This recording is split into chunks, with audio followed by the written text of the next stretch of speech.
आजकल ना एक नया ट्रेंड चला हुआ है कि आईफ़ोन लॉन्च होता है या कोई भी नया फ़ोन लॉन्च होता है 1.5 लाख 2 लाख रुपए के आसपास का, लोग किडनी बेचने के जोक्स बनाते हैं। और अगले ही दिन आप देखिए तो स्टोर्स के बाहर ना एक लंबी लाइन लगी हो। लेकिन कभी ठंडे दिमाग से ये सोचा है कि क्या एक फ़ोन पर इतना पैसा खर्च करना सक्सेस की निशानी है या फिर एक फाइनेंशियल बेवकूफ़ी की निशानी है? देखिए, आज हम ना कोई स्पेक्स की बात नहीं करेंगे बल्कि उस साइकोलॉजी की बात करेंगे जो आपको मजबूर करती है उस 1.5 लाख का फ़ोन लेने के लिए। अभी क्या सच में बेवकूफ़ी है या कोई एक लॉजिकल रीज़न भी है? तो चलिए, इसको थोड़ा-सा एक बार डिटेल में समझने की कोशिश करें। सबसे बड़ा रीज़न जो है ना आईफ़ोन लेने का, एक्चुअली वो परफ़ॉर्मेंस अगर आप सोच रहे हैं तो ऐसा नहीं है। बल्कि आईफ़ोन लेने का सबसे बड़ा रीज़न ना उसका लोगो होता है।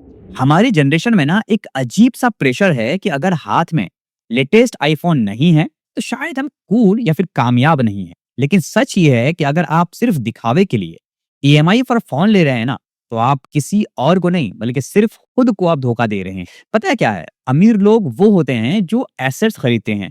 वो नहीं जो एक ऐसी चीज़ खरीदते हैं जिसकी वैल्यू अगर आप देखें डब्बा खुलते के साथ ही ना 20% गिर जाती है। स्टेटस दिमाग से बनता है एक्चुअली में, पॉकेट में रखे ग्लास और मेटल के टुकड़े से नहीं बनता। लेकिन ये सोचने में ना काफ़ी एज निकल जाती है, काफ़ी वक़्त निकल जाता है, तब जाकर हमें ये चीज़ समझ में आती है। अब हम आते हैं उन लोगों पर जिनके लिए ये बेवकूफ़ी नहीं है बल्कि एक काम है। मान लीजिए अगर आप एक प्रोफ़ेशनल कंटेंट क्रिएटर हैं, आपकी सारी चीज़ें हैं या फिर आप काफ़ी अहम काम करते हैं जो आपके फ़ोन से ही होती है या आपका पूरा बिज़नेस ऐसा है जो फ़ोन पर ही चलता है, तो ये आपके लिए टूल है और ये आपके लिए काम का ज़रिया बन सकता है। लेकिन 90% लोग क्या करते हैं? 1.5 लाख का फ़ोन लेंगे सिर्फ़ इंस्टाग्राम स्क्रॉल करने के लिए और व्हाट्सएप चलाने के लिए। जो काम वो 20,000 का फ़ोन आराम से लेंगे अगर तो उसमें भी हो सकता है। उसके लिए इतना एक्स्ट्रा पैसा देना वैसे ही है जैसे मान लीजिए सब्जी लेने के लिए ना आप फ़ेरारी निकालने लगे। लॉजिक कहाँ है कि भई आप सब्जी लेने के लिए जाएँगे और फ़ेरारी में जाएँगे? चलें, थोड़ी-सी मैथ करते हैं। दैया नहीं, मैथ कोई कॉम्प्लिकेट नहीं होने वाला है। ये 1.5 लाख का फ़ोन मान लीजिए आपने नहीं लिया और इसकी जगह पर आपने वो किसी अच्छी जगह पर इन्वेस्ट किया या कोई नया स्किल है जो आपने सीख लिया, तो 3 साल बाद वो पैसा आपको कमा कर देना स्टार्ट कर देगा। वहीं दूसरी तरफ 3 साल बाद उस आईफ़ोन की बैटरी डेड हो चुकी और उसकी कीमत 40,000 भी नहीं होगी। हम अक्सर ना प्राइस तो देखते हैं, लेकिन अपॉर्च्युनिटी कॉस्ट भूल जाते हैं, जो कि एक बहुत ही अहम मुद्दा है और हम ज़्यादातर समय अपॉर्च्युनिटी कॉस्ट को समझते ही नहीं हैं।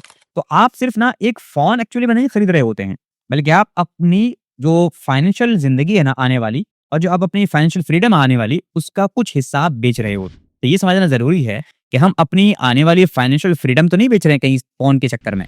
चलिए, अब एक और पॉइंट समझते हैं कि अगर आपने मान लो नया फ़ोन लिया, तो कुछ लोग कहेंगे यार बड़ी खुशी मिलती है। तो वो खुशी कितनी देर रहती है? 1 हफ्ता, 2 हफ्ता, उसके बाद वो सिर्फ़ एक आम डिवाइस बन जाता है। लेकिन उसकी जो ईएमआई है ना, वो आपको महीनों तक रुलाती रहती है और आपको महीनों तक उसकी ईएमआई भरते रहनी हो। तो सेल्फ इम्प्रूवमेंट का एक उसूल है, डिलेड ग्रेटिफिकेशन। यानी पहली जो चीज़ है, उसको लेने के लिए आप खुद को काबिल बनाओ, फिर शौक पूरे करो।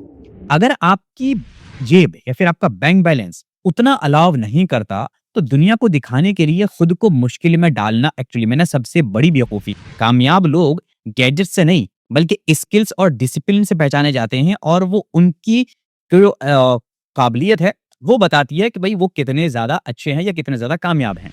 अब अगर इसका एक पर्सपेक्टिव हम इस्लामिक पॉइंट से देखें, तो इस्लाम में ना फ़ुज़ूल खर्ची से सख्त मना किया गया है। अल्लाह ताला उन लोगों को पसंद नहीं करता जो दिखावे में पैसा उड़ाते हैं। तो अगर आपके पास इतना पैसा है कि भई आप 10 आईफ़ोन खरीद सकते हैं, तो ज़रूर लीजिए। लेकिन अगर घर के हालात ठीक नहीं और आप सिर्फ़ वैलिडेशन के लिए पैसा फूँक रहे हैं, तो ये डेफ़िनिटली ये गुनाह भी है और अक्लमंदी के खिलाफ भी है। तो पैसा हाँ, एक अमानत है। इसे वहाँ लगाइए जहाँ से आपको या फिर आपके किसी जानने वाले को या आपके किसी रिश्तेदार को एक रियल फ़ायदा पहुँचे। दिखावे में इस पैसे को बर्बाद मत कीजिए। जो पैसा आपने, आपके पेरेंट्स ने बड़ी मेहनत से कमाए हैं। अब अगर हम यहाँ पर फाइनल वर्डिक्ट देखें, तो आईफ़ोन बुरा है क्या? नहीं, कि आईफ़ोन बुरा नहीं है, आईफ़ोन काफ़ी अच्छा डिवाइस है। लेकिन उसको लेने की जो वजह है ना, वो हो सकता है कि आपकी बुरी हो। तो अगली बार जब कोई नया फ़ोन लॉन्च हो और आप लेना चाहें, तो अपने आप से पूछिए, क्या मुझे इसकी ज़रूरत है या मैं सिर्फ़ अपनी इनसिक्योरिटी छुपाने के लिए या अपने आप को कुछ अलग दिखाने के लिए ये फ़ोन ले रहा हूँ? क्योंकि आपका इस बारे में जो ख़्याल होगा ना और जो आपको जवाब मिलेगा, वही एक्चुअली में एक सही तरीके से बताएगा कि आप उस फ़ोन को लेने के लिए जो रीज़न बना रहे हैं, वो रीज़न सही है या नहीं है। आपका इस बारे में क्या राय है? नीचे कमेंट में अगर आप चाहें तो ज़रूर शेयर कीजिएगा कि क्या 1.5 लाख का फ़ोन लेना वाक़ई में बेवकूफ़ी है या अगर ज़रूरत है तो अक्लमंदी है? और आपकी क्या राय है इस बारे में? नीचे कमेंट बॉक्स में आप अपनी राय ज़रूर शेयर कीजिएगा। वैसे मैं कोशिश करूँगा कि आपके हर कमेंट्स को पढूँ, उनका रिप्लाई करूँ और आपको बताऊँ कि देखिए अगर आप अपनी ज़िंदगी में आगे बढ़ना चाहते हैं, कुछ बेहतर करना चाहते हैं, तो ज़िंदगी में चीज़ों को थोड़ा अच्छे तरीके से देखना और समझना शुरू कीजिए, जिससे कि आप लाइफ़ में आगे बढ़ पाएँ। मिलते हैं अगली वीडियो में, तब तक अपना ख़्याल रखिए। Thank you so much.